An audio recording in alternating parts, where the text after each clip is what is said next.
Hello and welcome to Prime News. Now a look at the headlines. 1.5-month-long decennial exposition of St. Francis Xavier culminates on Sunday. Church, government missionary call it a grand success.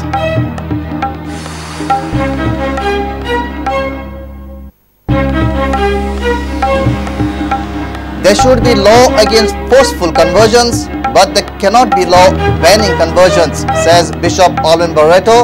Bishop says only church, theatrists and Konkani writers saved Konkani.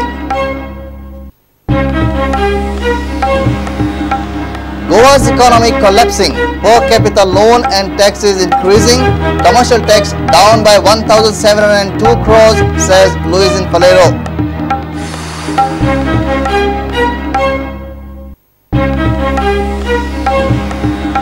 PWD executive engineer commits suicide, his body found hanging at his residence, cause of death unknown, opposition demands inquiry.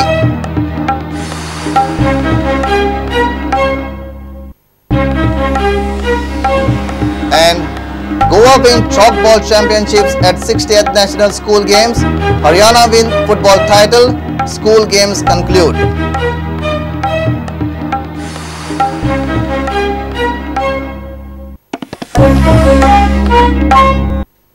Now the news in detail. Decennial exposition of St. Francis Xavier will culminate on Sunday. Both government officials and church management are claiming the event as a grand success. The whole event was crime-free as not a single criminal complaint was lodged during 45 days of the exposition. Close to 50 lakh people attended the exposition. Be it managing and regulating long queues of devotees or be it providing accommodation and other facilities to them, everything was perfect to the hilt. The estimation we started that 5 million people would be there has proven to be right. Per day, 221 bottles of 20 liters each, canisters of 20 liters each drinking water is being consumed. So far in the pilgrims centers there is cooking which is done for the pilgrims as well as for the volunteer food. 77 gas cylinders have been used. 300 volunteers at Basilica and the Cathedral Zone. There were altogether at a maximum time there were 1,300 policemen on duty. Chief of the Church Exposition Committee, Father Alfred Vaz, says that initially they faced some obstacles, especially during the preparation phase. But finally, Church has succeeded in making the decennial exposition a grand success again. People who came here also from the side of the church, we wanted to make this a faith event. And we have felt, not only but through our own observation, but even from the comments that we have received from the people, that they said that they felt being part of this religious event, the whole ambience itself helped them to be recollect. Mukesh Kumar and Dinesh Karpe for Prudent.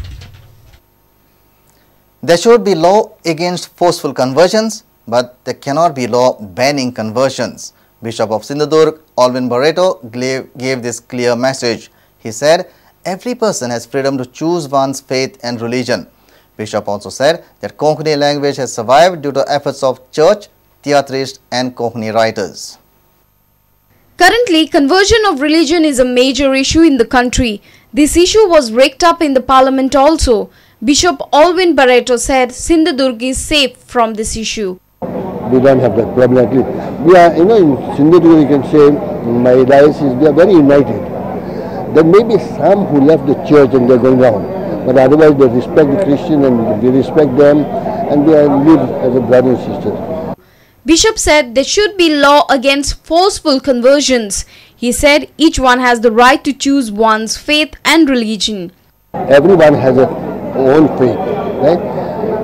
And anybody has a freedom also to change the faith. But nothing should be compulsory. It's not by force. If some people want to become Hindus, they are welcome. People are leaving the Catholic Church, joining the religion, they have no objection. Okay? They are coming back, we welcome them. So there should not be forced conversion. There can be a law against force, but there cannot be a law just for no conversions. Because my freedom is gone. Tomorrow I might like to be a Hindu. So I have to have the right to choose my religion. Bishop released Salutario Mama, a book by C.M. Estebero. He said church, theatrists and Konkani writers are the only three segments to have protected Konkani language. One is the church. This way they call Konkani Samaj down as a theatrist. And this way Matwache ne amche bow the Konkani Mariam Prudent. Reporter Mahesh Gadi with Chetan Gavas for Prudent.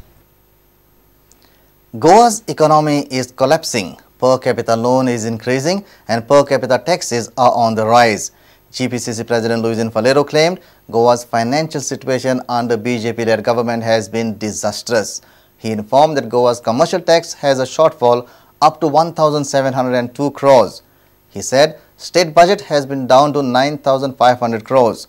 Luisin was speaking after announcing a 10-member Goa Pradesh Congress Committee media cell in Madgaon on Saturday. Last 3 years on the commercial tax itself, the shortfall was nearly 1,702 crores. The budget is down by around 9,500 crores. The payments next financial year proposed are 10,500 crores. The per capita loans are nearly 80,000 per head. And Goa state is the state where the per capita taxes is one of the highest in the country. Luisin also informed that the newly announced Goa Pradesh Congress Committee media cell would be headed by Ramakant Kalap. The chairman of this media cell is Advocate Ramakant Kalap. There are altogether 9 members for this cell, including Mr. Kalap, the chairman, Mr. Pandurang Mandekar, Mr. Viswajit Rani, Mr. Girish Chodankar, Mr. Arnel Hernandez, Mr. Mininu Pirish, former director of Commission, Mr. Jitendra Deshprabhu, Mr. Sunil Paundankar, Advocate Yatish Naik, and Durgadas Kamal. He is also a member of the cell in charge of the IT. Reporter Xavier Dias for Prudent. In yet another shocking incident in Vasco, a physical education teacher was arrested by the Port Town police for allegedly molesting a school student. The incident happened a few weeks back. A formal complaint was lodged on Saturday. Police have charged the teacher under sections of Goa Children's Act. It's time for a short break. Stay tuned.